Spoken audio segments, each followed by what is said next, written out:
Hey everyone, this is Zoe Meggert with Perfectly Planned Content. Welcome to this week's Marketing Minute. Today I kind of wanted to go over how you can format a blog post for SEO. A lot of people think that blog content just needs to look good on the page and otherwise it doesn't matter.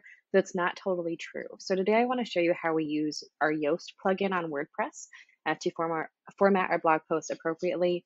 And I'm going to show you a quick PDF that we've created on just like how to make a template for yourself going forward to sort of systematize your blog writing process. So this is our website backend. Here you kind of get a little peek behind the scenes, I guess. And this was a blog post I recently wrote all about just what we had learned at a recent Digital Marketing Summit conference. Kind of wanted just to dig in with you. So here you can see, we've got our standard heading. Admittedly, not all advisors are on WordPress, so yours may look a little bit different in your website builder backend. We've got introduction. As we keep scrolling, you can see we've already started using some different like internal and external links. That's good for SEO. A couple of different headings. We use H2 headings in our blog posts. However, you'll see a lot of firms use H3. I usually recommend a combination. And from an SEO perspective, it makes the most sense to have a few H2 headings, usually that cover high-level topics that you want Google to definitely pick up on. So those are going to be your keyword-focused topics. And H3 headings just divide up the text a little bit further. So as we continue going, again, you can see internal links. A general good rule of thumb is like between 2 and 3 internal links and maybe 2 and 3 external links. That's just what we follow, but you can do whatever works best for you. You can see here that we've included a list. So I really like using lists. I think that they're really good for the user to be able to skim content. And Google also skims your content to make sure that it's not text walls, right? So the more you can break things up with lists, bullet points, even graphics, all of that helps. Here's a good example of where we plugged in an H3 heading. Again, from a visual perspective, it's a little bit smaller than this bigger H2 heading.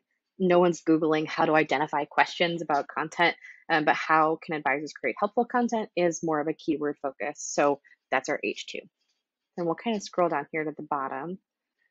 Finally, we conclude with a call to action. Always recommend that. And let's take a look at our Yoast plugin. So here, Yoast is easy to follow, right? There's a little green smiley face for readability and for SEO. That's what you're looking at. Again, other website builders have different systems for this. And here's how we use Yoast. Now, I'm a big believer in the fact that these sort of plugins are just guardrails. They're not necessarily a hard and fast rule. So they're imperfect, and it's something to keep in mind, but they're a good guideline if you're creating a post and want to just make sure that it's ranking well for certain keywords. We include an SEO title separator. I've been adding just recently, just kind of testing this, our own like individual names of authors on these. Just an interesting way to continue ranking for your name. If you're a solo advisor, this might be especially important for you. And then you can adjust your slug as well. So that's the little end of your URL at the end of a blog post to make sure that it's more of like a search term and not just what Google or your WordPress site or whatever automatically pulls from what you plug in there.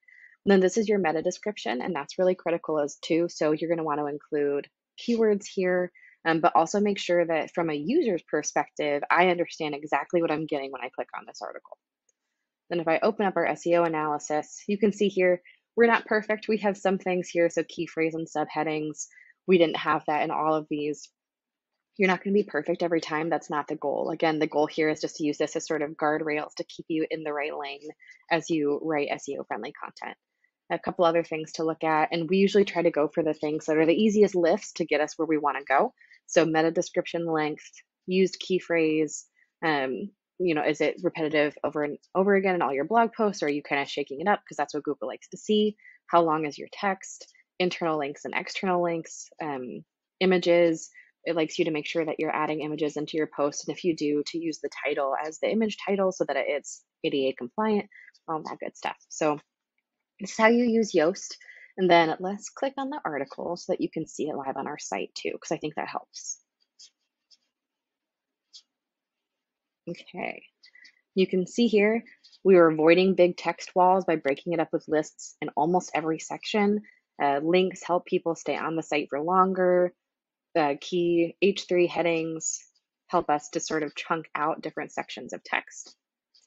Then if we go over here, this is the PDF we've put together on this, and I can go ahead and include this too as a link in this post. But Same concept, right? Use bullet points when you can. We want the reader ultimately to stay on the page for as long as possible. And so if you can structure this in such a way that their eyes naturally scroll on the page, you're increasing the lag time that they're spending on your site, even if they're just skimming headlines, and that's good for SEO as well. So just a couple little scientific ways to boost your SEO through blog templating and setting up a format.